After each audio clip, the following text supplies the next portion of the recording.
Without the transplant, then Daniel will eventually deteriorate. Neither artery is looking very good at the moment. Don't like that. If he doesn't get a liver, then he will die.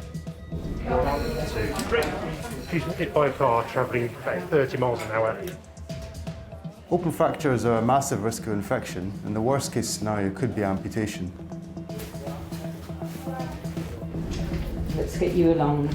It is major surgery. She is scared. We want the tumour out, and things can easily go wrong.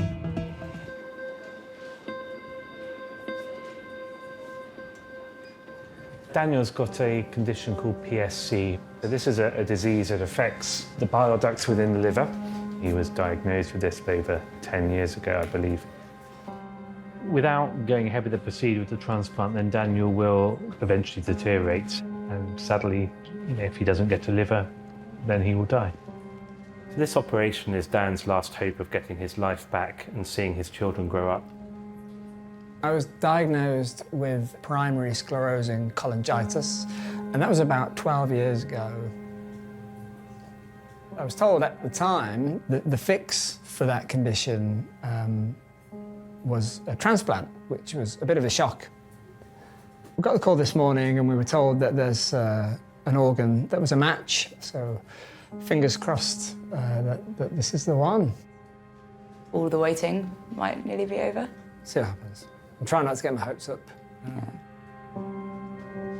The fatigue is the real problem with this condition, as well as the jaundice. I've lost weight, I've lost muscle mass. The deterioration in the condition have been quite noticeable.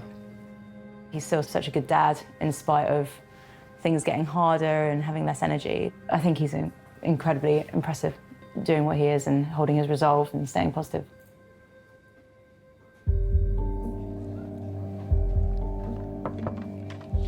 Hi. Hi there. Hello, Daniel. Hello. How are you? Hi. I'm David Bartlett, one of the liver transplant surgeons. Nice to meet you. Nice to meet you, and you as well. We're waiting to see if the donation progresses, so I'm hoping we'll know probably in the next 10, 20, 30 minutes, something like that. So fingers crossed for you. Thank you. Thanks very much.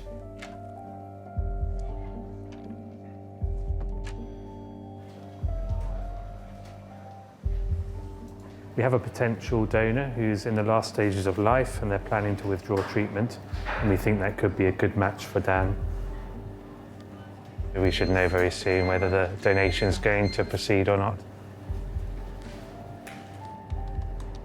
Sadly, we want the donor to die quickly, because if it's a slow, drawn-out process, we know there's ongoing damage to the organs as they become less well oxygenated. There's less blood supply going to the organs, so there's a limit of about half an hour. If we're not able to start the donation or the retrieval operation within that time, then we won't unfortunately be able to use the liver.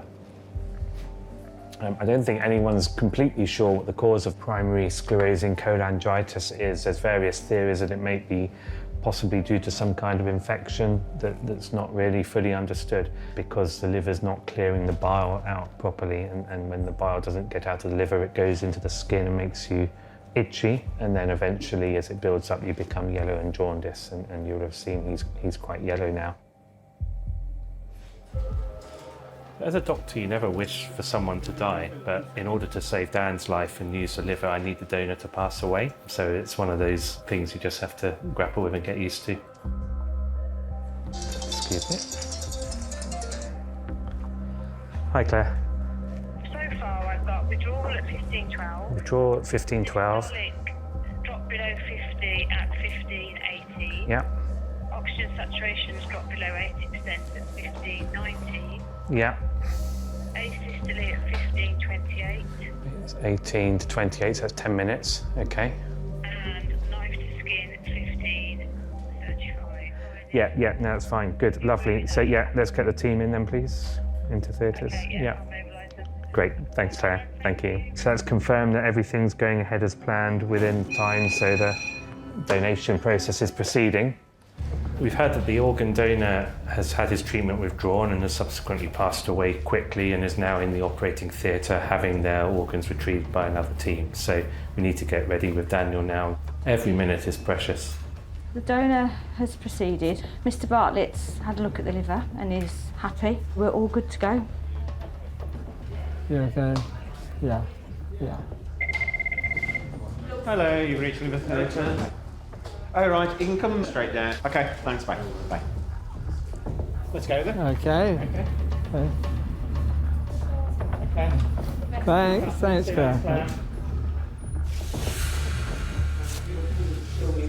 4, 6, 8, 10. There's risks. Bleeding can be catastrophic in this kind of operation. We're dealing with big blood vessels. The most disastrous risk is something called primary non-function, where the liver just doesn't work. The name of the patient is? Daniel. And Daniel is consented for? A liver transplant. Blood loss? There's possibility of blood loss. Anticipated duration? 5 hours plus or minus. You start the clock, Ali, please.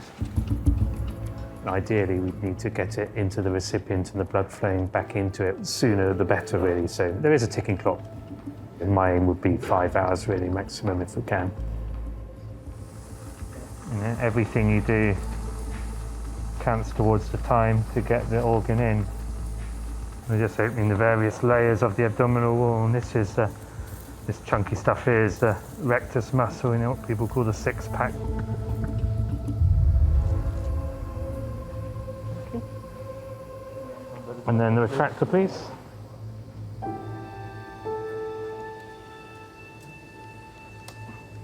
Got quite a chunky liver, hasn't he? Yeah. Good, so we should have plenty of space for the new one. That's the portal vein, pretty clear.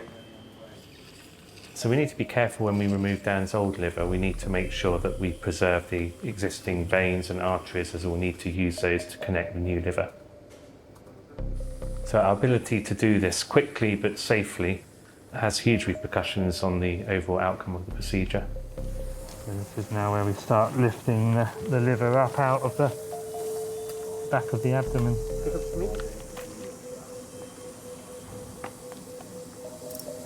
Let's have the stapler, please. Portal vein is gone.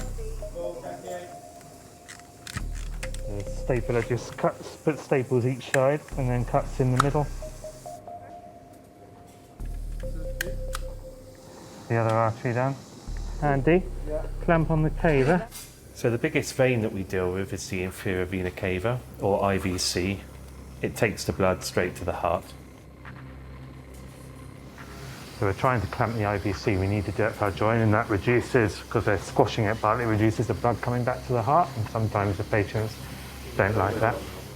So we need to be careful here, because in the worst case scenario, it can trigger a cardiac arrest. Gently, gently, gently.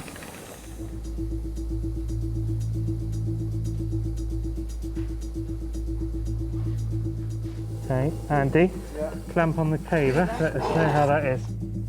I've clamped the veins now, so we're keeping an eye on the heart rate and blood pressure before we go ahead and remove the liver. So once we cut things, we can't take the clamp off again. Sure? Yeah. There's always a degree of pressure with a liver transplant, and in the back of your mind, you feel that responsibility not only to the patient, but also to the donor as well. Yeah. Sure, sure, sure.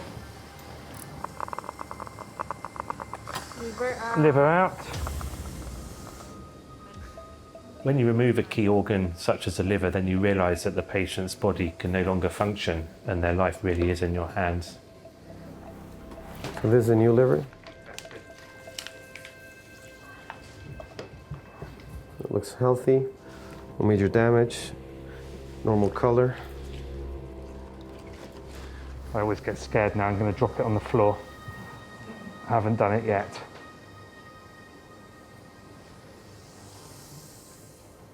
Quicker you can get any liver in, the better. We aim to reperfuse the liver, so that's have it in and connected and the blood flowing back into it. I would normally aim for sort of 5 hours if we can. Forceps, please, and forceps for Erwin. Sometimes you're pushed because, you know, liver may be coming a long way. We don't rush, but, you know, we work as quickly as we can safely. So can I have the cannula for the portal vein? Get that tight. One of the most critical things in liver transplant surgery is re-establishing good blood flow into the liver, so we have to carefully reconnect the portal vein and the hepatic artery. So that's this IVC, that's the inferior vena cava there. The tube taking the blood back to the heart, there it is. And that's what we're going to join the liver onto. It's quite critical actually, so if you lose the artery early on, then the liver essentially cannot survive.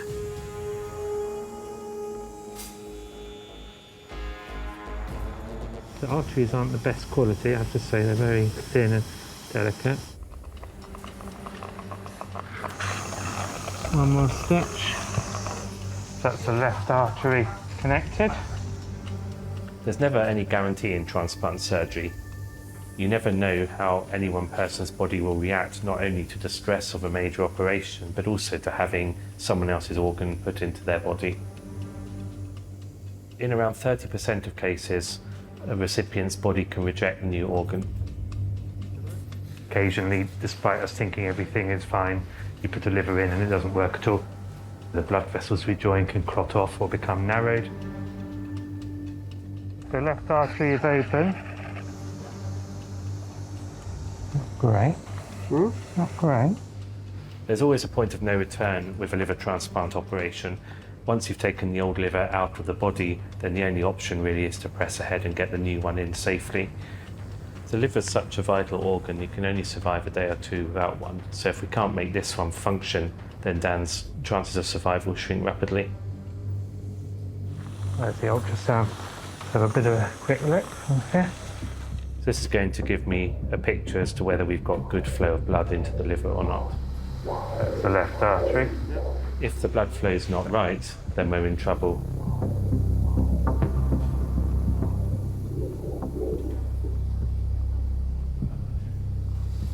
Fantastic, is it? And the right artery. That doesn't feel good either.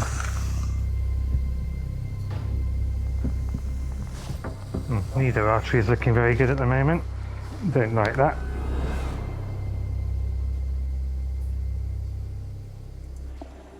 For urology, I'm going to check the patient's details.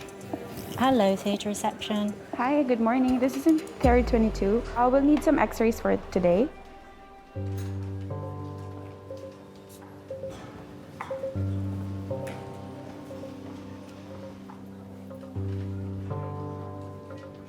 So I'm seeing a young lady called Jessica, who's only 17, 18 tomorrow. And she has unfortunately got a cancer of her soft palate.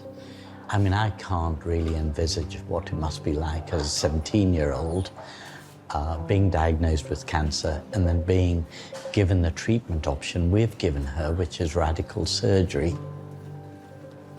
I found a lump while I was eating. I just thought it was a bit of food. So then I went to look like in my mouth and I saw a lump and then I got concerned. And you took a photo, didn't you? Yes, I did. Yeah. Yeah, this was the first photo. Okay, yeah, and you can just see the lump there, can't you? Yeah. And the aim is to take it out. But because of where it is, if at all possible, we would do it just through your mouth. Okay. However, if we think we don't have enough access, we would have to split your lip and your jaw. And it sounds awful It does. because it's a cut that goes down here and we split your jaw just to the side and it allows us to open your sort of jaw up like that and gives us a bit more room. It will only do it if we have to. Once we've taken the cancer out, we'll take skin from your arm with the blood supply, join it up to make your new palate, and we take some skin from your tummy and we put it on there. The reconstruction bit is a harder bit because you're really replacing something that moves every time you eat, drink, speak. And one of the things I have to tell you, not to scare you, is because of complications due to the surgery, there's a tiny, tiny risk of bleeding or severe bleeding and not making it through the surgery. But what we know is if we don't treat the cancer, the cancer will kill you. So you're in between a rock and a hard place, and I don't mean to scare you. Yeah. Yeah.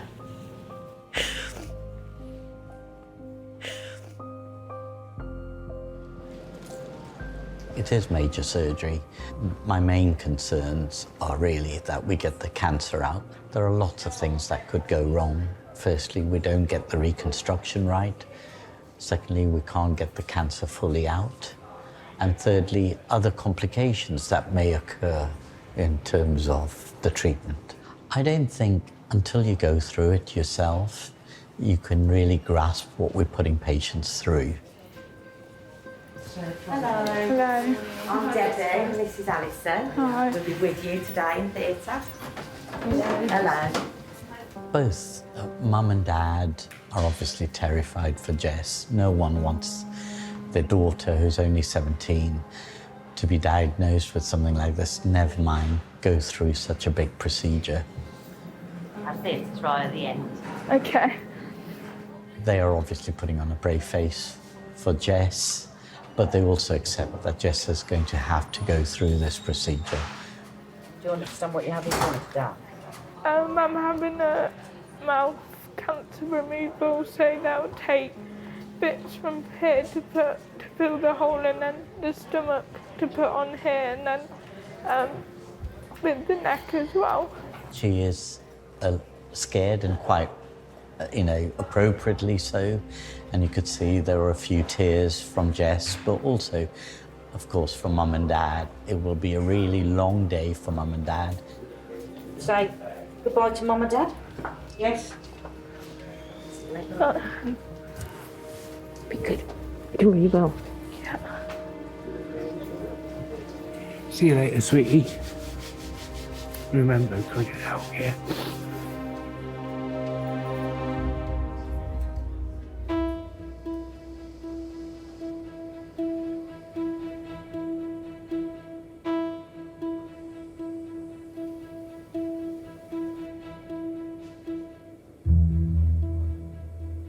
The flow in one of the arteries doesn't look that good. It's pretty weak. Neither of them are particularly good for some reason. But so we're just going to redo it. The blood vessels are held together with stitches. Sometimes with the way you put the stitches just causes parts of the artery wall to separate a bit. Sometimes it's just not quite clear, but maybe there was a bit of clot that had formed in it or something like that. So all we can do is take those stitches down and try and do the join again. Right, scissors, please. You definitely feel the pressure here. It's not like we have another liver waiting in the wings, and so we only really have one shot to get this right. It's always concerning when you can't get a good blood supply. We really only have one chance now to get this right, to give Dan the best chance of an outcome, and if he loses the blood supply to the liver, then he could end up in trouble.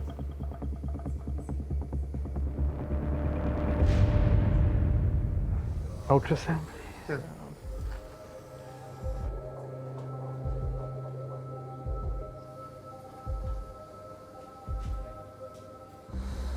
That's much better. That's how an artery should look. We're seeing nice, strong peaks with the pulse, the upstroke. So that's a good artery. But that one seems fine now. And let's look at the right one here.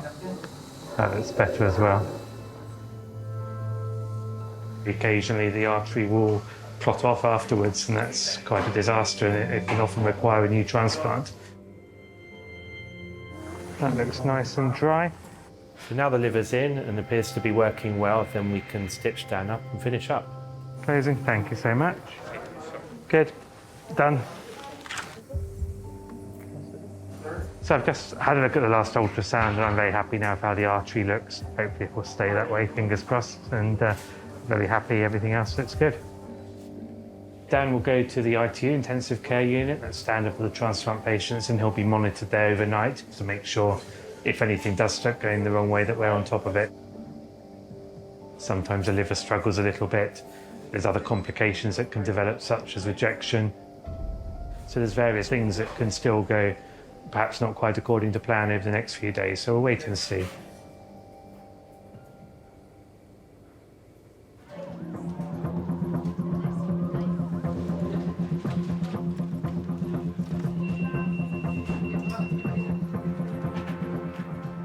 4-year-old hit by a car about 16:30, and that's all they've got at the moment.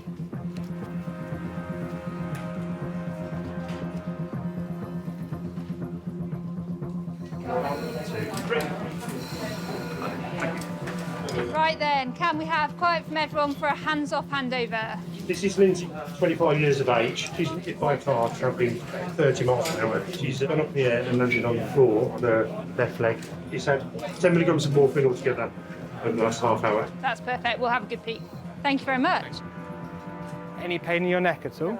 No? You're giving it a good shake for me. So, okay, take a deep breath in and out for me. Nice symmetrical air entry, no muffled heart sounds. She's got about 3mm pupils. She's had morphine as well. Okay. We're going to have a little peek at your leg now.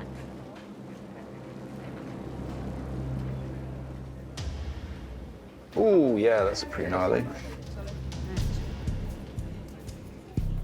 Left open tib-fib fracture with bone out. Although the bones are in the leg at the moment, we can see there's 2 wounds on her leg that are consistent with an open fracture. Open fractures are going to need extensive washout, so to get any potential source of infection out of them. So unfortunately, it is a more serious fracture. She'll likely need urgent surgery.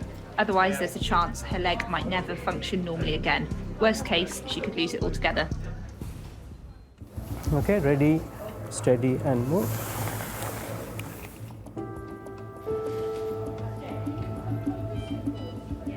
So the tracheostomy is done now, so that means the tube that's allowing her to breathe during the operation is directly into her trachea, giving us a lot more room inside her mouth.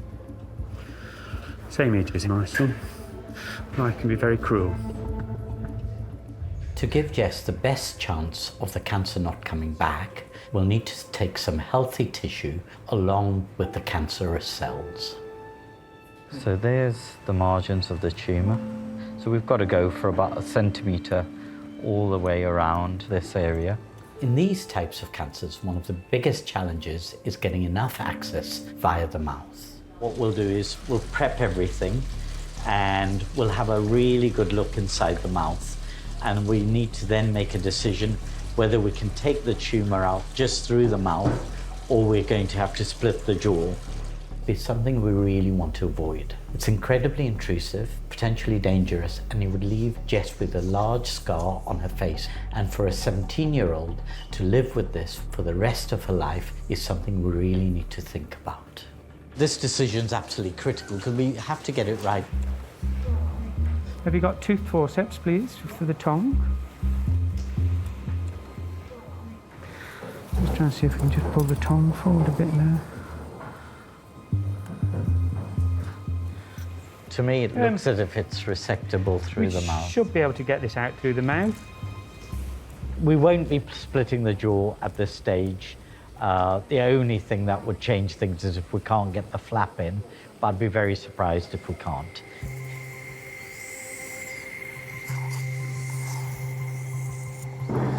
It's just a bit tricky because obviously you're working down a hole. And what's very important is that we don't cut into the tumour. Basically, you're just trying to take it out intact. Your risk of recurrence goes up a lot if we cut into the tumour or if we can't get the tumour out. You're just trying to get it out as cleanly as you can.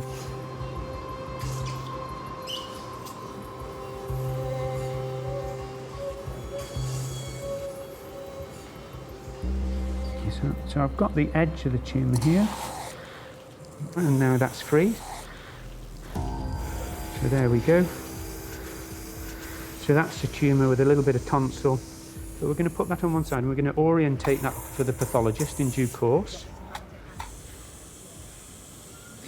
Now, Sam, she's your patient. What do you think about the resection? I'm happy with it, to be honest. Depth-wise, we're okay.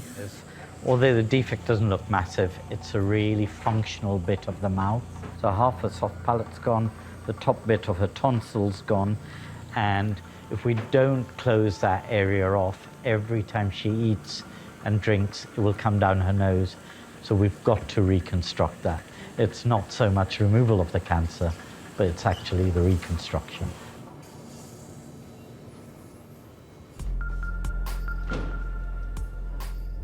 I'm going to check the patient's details, if it's ready to go. All right.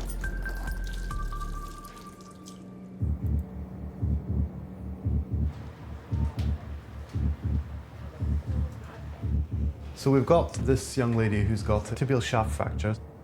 She's got a soft tissue injury where the bone is poked out through the skin. So we need to assess whether that open fracture is manageable, where we can close that, and we do that with our plastic surgery colleagues. If we can close that, then we'll be able to treat everything today, hopefully, with a rod down the tibia. So the rod joins the two pieces of broken bone together. Without the rod, the bone fragments will never heal, and so she may struggle to walk again. Hi, I'm Mr. Warner, Rob Warner. I'm the plastic surgeon that's going to be involved with your care today. With these sort of injuries, there's the orthopedic side, so the bone side of things, and then the plastic surgery side, which is like assessing the wound, cleaning the wound, hopefully closing everything. Any questions for me? No. Fine. Okay, great.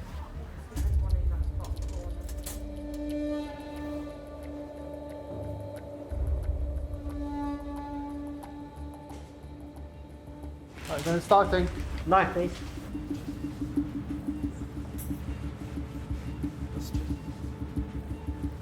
Through this incision, I'm extending it up, making it a bit bigger, so we can then try and get to the tibia, because that'll be contaminated from this wound, and then we'll remove any loose fragments of bone.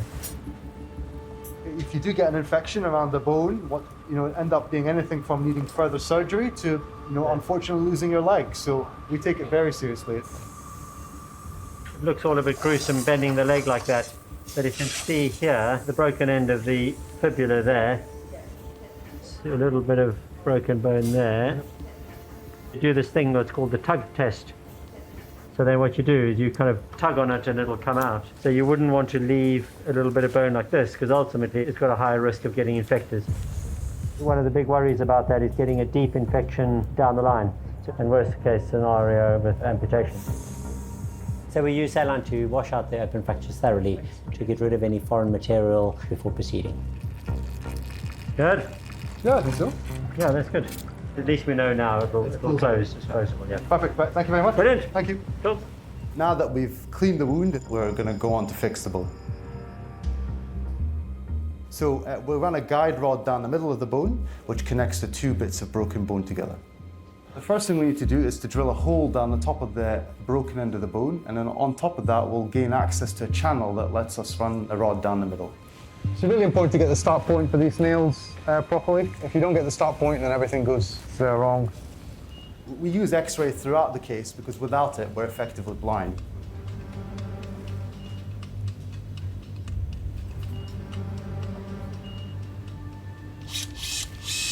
Yeah. Yeah. And now? Okay. Can you show me a lateral, please? I think it's okay. So now that we've got access to the hollow part of the bone, we're going to be able to feed the guide rod down the middle of the bone. You've got to make sure that you've got it in the right place before you fix it, because you want to get it right for the patient the first time. So what we're trying to do is we're going to try and guide that wire into the part fragment. Yeah, try that. Yes, X-ray, please. That needs to go anterior. Anterior, yeah. We now need to do what's called a reduction, where we line up the two ends of the broken bone together, and we can feed the guide rod down the middle. Can I just try something? Yeah. Just be careful, there's quite a sizable vessel in there. I think if one of us applies traction, Yeah. whilst the other one puts a finger underneath, lifts it and gives it a push with this. The problem is with traction, everything tenses up, and then you can't really line it up. So ideally, you line it up first. Right, try and pass it now. Almost, a bit more. Yeah. X-ray. X-ray. There you go. Yeah. Can you follow me to the ankle? Okay, I'll tell you what. It's okay. I think that's it. I think you may have pulled it up. We've passed a preliminary wire down the tibia. And this will act as a guide for the permanent rod. But before we do that, we need to make a space in the middle of the bone for the rod to sit in. So what we're doing now is we're doing what's called reaming, which involves gradually enlarging the canal so that we've got space for the rod to go into. It's nice and slow around the fracture, because the last thing we need is to propagate a fracture. Yeah, it's okay. X-ray. Now the bone cavity is large enough, we can insert the titanium nail in the middle. We need it to be as tight a fit as possible, so we have to be quite brutal, and we're going to use a decent amount of force. But if you do put too much pressure into it, then the worst case scenario is you can cause the bone to fracture even more. X-ray?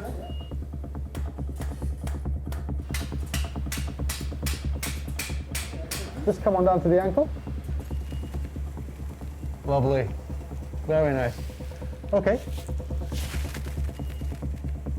We just got a couple of screws to put in and that's us.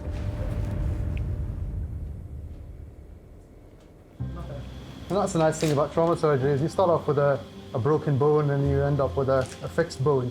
The fixation is pretty solid, so yeah, I'm happy with it. Can we give the plastic surgeon the call, tell them we're done? Yeah, I think it went very well, so we achieved what we wanted. We were able to fix the tibia. We put a rod down the middle of that, and so I think for her that was the optimal outcome. She should be able to hopefully go back to living a normal life once this heals, absolutely.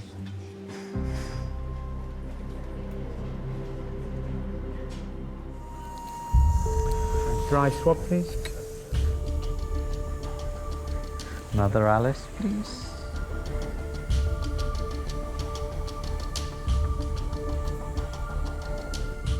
So we've taken the tumour out now and we've got a hole in the palate. We need to fill the hole with skin from her arm. What we're doing now is raising skin exactly to the same dimensions as the defect in her mouth, with the blood vessels supplying that bit of skin. I think size-wise that's going to be a nice fit. The main thing is that we had to bring extra fat in to make sure that this vein included in the flap. As soon as we detach that and disconnect the blood vessels, obviously it loses its blood supply. It really should only be without a blood supply for 20 minutes. Or the skin flap will die and we won't be able to fix a hole in her mouth. I'm making an incision in her neck so we will have access to the blood vessels which will eventually supply the new skin that we're putting into the mouth. This is the bit that usually makes me a little bit nervous, just at the top end. If you lose control of the jugular vein, that's when you run into problems. If we cut the jugular vein, Jess could bleed to death within minutes. So I'm just going to gently go through this. Once we get round the jugular vein, I'll relax a lot more, really.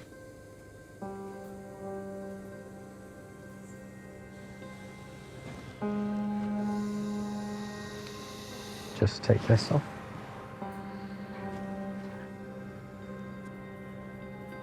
And I just need to make that a bit wider. So now we've made the hole in the neck, we can disconnect the flap from her arm. So it's a race against time now, really. The longer the flap's disconnected from the blood supply, there's more chance of necrosis. So I'm just going to offer this up to Sat. If you can pull it through, we can. There we go. We're pulling the flap through the neck. This helps us position it at the back of the mouth and leaves our arteries and veins trailing behind, ready to be connected to the vessels in the neck. But first, we need to stitch the flap in the mouth. Pull that pedicle through. You stay where you are. Yep. Suction to me. Excuse me, Sat. It has gone up a gear. So although the flap is small, the difficulty is it's a little bit fatty, and so it's just trying to get it to fit into the gap. And the fat is like, it squidges out everywhere. Got a flap that is considerably bigger than the defect. It's going to be a bit tricky, this. If we put this in as it is, it's going to be like a huge gobstopper in her mouth, at the back of the mouth, and it will actually block off her airway. We can remove some of the skin, but we can't really remove much of the fat. The reason being, that's got the little blood vessels in it that's supplying the skin. So we've got to be very careful. Whenever you reduce the size of a flap, you've got to be very careful that you don't compromise the flap itself, which then means that there's no point putting it in the first place. The access is really tricky because I've got a really tight space to get into. Just come out, Rishi. That's lovely, thank you. That is lovely, bang on. So what we're going to do now is plumb it in. May I have 2 Lone Stars, please? So what we're going to do is, just underneath this clamp is where our artery is, so we're going to plumb it into that bit. Just relax a little bit. Okay.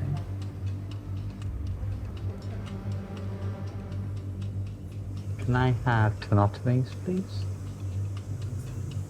This artery here is the artery that supplies the skin. And we're joining it to an artery in the neck, so the skin will get a blood supply flowing from here through this joint into the flap. Probably just needs 1 stitch. Yeah.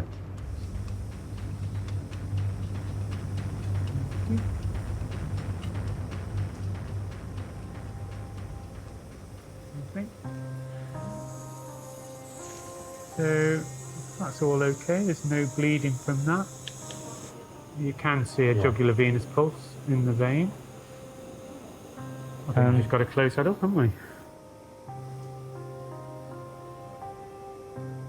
Well, from a join point of view, I think we're both happy that the joins went as well as you could hope for. Happy with the results. Very, very superstitious though. Until everything's fine and Jessica's ready to go home, I never relax or take anything for granted because you don't know what's lurking around the corner. Although everything's gone well, Jessica's not out of the woods yet, and there are lots of hurdles between now and her discharge. So I'm on my way to go and see Dan and see how he's doing after his liver transplant. Hiya. Hello. Afternoon. Hello, Dan. How are you? I can't complain. Good. Yeah, all things considered. You're looking good. Thank you very much. So I think the operation went pretty well. It's a big operation. We knew that. The liver looked good. And technically we've had several scans to look at the blood vessels to make sure the artery. So that's one of the concerns from a technical point of view. The artery is quite difficult. In your case, actually, I had to redo it because it didn't look great the first time. Okay. Is that because the arteries are in different places in every liver? The arteries are quite small, the vessels are often quite fragile, and just technically it's much harder to stitch together. I think Dan's doing very well now. He'll be gradually getting over what is a major operation, but it's amazing how quickly these people do get back up and about. I would fully expect him to get back to the things he wants to do, like playing with his children, going out and about, and it's amazing the effect it has on people's lives. That's why I find transplant so rewarding. You can get someone who's very, very ill, whose life is very heavily affected by their liver disease, and within a matter of weeks you can transform them into someone who's well, who can do all the things they want to do in life. I think she'll get used to it. I think it'll be fine. I think she'll treat you like her little dollies. Yeah. She'll be really caring and cute. Tell her to look after Daddy. I think she'll play with your hair and stroke you and bring you Look baby after bottles you. with milk. Yeah, that'd be nice to do all of those things. It's a bit cliched and you sort of hear it all the time. People say, oh, I've been given a new lease of life and I'm so grateful, and I do feel so much more appreciative for everything that I have. I feel I've never felt so appreciative, or so lucky to have such a wonderful family and job, and it feels as if I've been given, an extension on spending time with those people.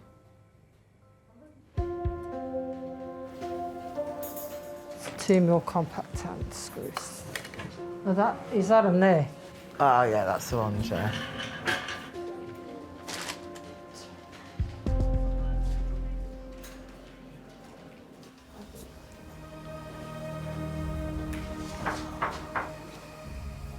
Hello. Hi, Jess. How are you? I'm alright, yeah, I'm glad I've got over after the surgery because the start was obviously a very difficult time, but I'm glad I'm now out of that and now on the way to hopefully going home. It went really well, and we really need to progress you onto eating now. What we'll do is just have a quick look inside your mouth. Yeah. So if you just turn around and turn slightly towards me, and what you can see is that it looks really nice and pink, and just try and say ah. Ah. Yeah, and it looks lovely. It's all holding together nicely. As I promised you, the moment you can start eating, I'll get you some birthday cake because it was my 18th. Your 18th, Yeah, the day after the surgery. Yeah. Wow. Okay. So nice. So, I've got your knife, and then the bits you don't want, yeah, leave for Mum and Dad. So if you choose a nice soft bit. I'll try that bit. Yeah. We should all sing. Yeah, we should. Yeah, Come on. also. Go, come on. Mum and Dad start. Happy birthday to you. Happy birthday. So whenever you treat cancer patients, I think the best way really to often treat them is if they're members of your family and how you'd want to be treated. And every patient has an effect on you in a slightly different way. Yeah, it's really nice. You're going to share your cake? Yeah, if you want to. It's been a pleasure to look after you, and I think, as I said to you in clinic, no 17-year-old should go through what you've gone through. I didn't mean to upset you. So at this stage, we're very pleased with the way her treatment's gone. It has been very emotional. There has been a lot of highs, but has been a lot of lows. But overall, it's just been an experience, and I feel like it's made me a lot stronger as a person.